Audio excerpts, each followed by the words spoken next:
Alain, propos sur la religion. Première communion. Je vois partout des enfants en costume de cérémonie, avec un brassard blanc. Je sais à peu près ce que signifie cette fête. Je sais qu'ils se sont exercés au silence et à l'obéissance, qu'ils ont apaisé pour un temps leur passion puérile, que le plaisir de crier et de courir a été surmonté. Bien mieux, qu'ils ont promis respect et pureté, et que la plupart tiendront ces promesses au moins pendant 8 jours, dont ils garderont pendant toute leur vie un souvenir bienfaisant. Et cette première victoire sur soi, par laquelle l'enfant entre dans la communauté humaine, est célébrée par les cloches, les chants et les cortèges. Tout est donc juste, humain et vrai en cette fête. Pourtant, je n'y fais pas sérieusement attention. Je ne forme même point quelque acte d'espérance. Nous avons trop oublié, sans aucun doute, notre destinée humaine, de quoi nous fûmes sévèrement punis par la guerre, c'est-à-dire par nous-mêmes. Ne se peut-il que ces nobles enfants, par la promesse qu'ils font en ce temps-ci, solennelle et inoubliable, gardent mieux que nous le commun trésor de justice et de charité?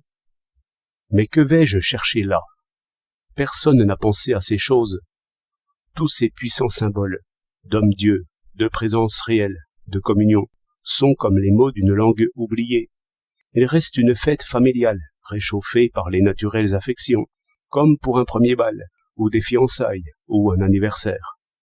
Et ce vieux prêtre que j'entrevis entre les 2 files de bambins recueillis ressemblait assez à un maître de danse.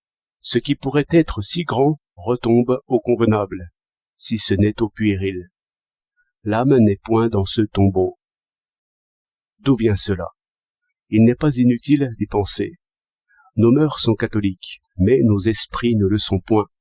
Que croit au juste cet enfant, ce père de famille, ce prêtre lui-même? Je ne sais, mais je sais qu'il n'est pas difficile de croire n'importe quoi. Il n'y faut qu'une rencontre.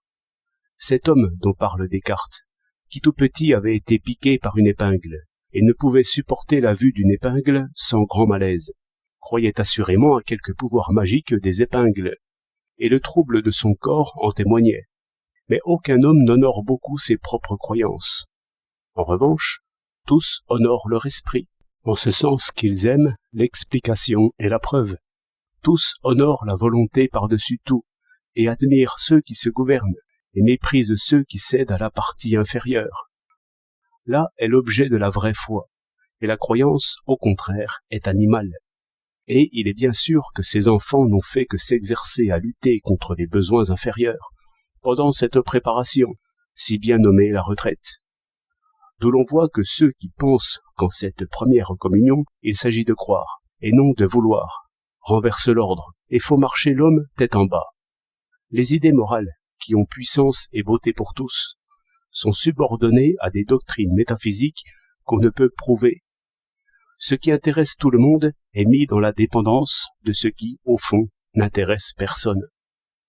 Et bref, comme Socrate disait bien, ce n'est pas parce qu'il plaît à Dieu que la décence, la justice, la maîtrise de soi sont des vertus. Mais apercevez-vous le danger de donner, d'une grande et solide idée, une petite preuve, et bien faible, devant la réflexion? Tout l'esprit en serait ébranlé. Il n'apercevrait point de proportion entre les ornements magnifiques et les véritables espérances. Aussi, par réflexion, la virilité se sépare de ses cérémonies comme de son enfance même. Et par une justice intérieure, ce qui veut être le premier acte d'homme est dans le fait le dernier acte de l'enfant. 4 mai 1921.